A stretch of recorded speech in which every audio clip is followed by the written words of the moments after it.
In today's video, I'm going to teach you how to download Steam Desktop.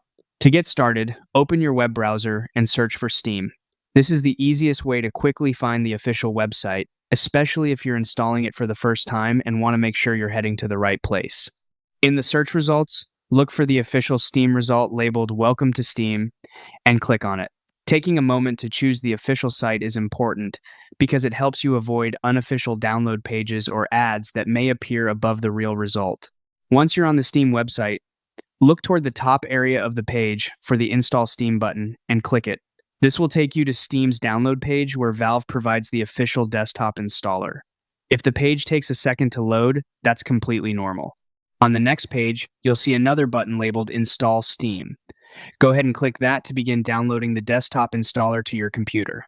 Depending on your browser, you may see the file download automatically, or you might be asked where you'd like to save it first. Either option is fine, as long as you remember where the installer is being saved. After the download starts, give it a moment to finish. Download time can vary depending on your internet speed, but for most people, it should only take a short while. If you don't see the download right away, check your browser's downloads section to confirm it has started properly. And that's it for downloading Steam Desktop. Once the installer has finished downloading, you'll be ready to move on to the installation process on your computer. If you're following along, just make sure you've downloaded the file from the official Steam site before continuing.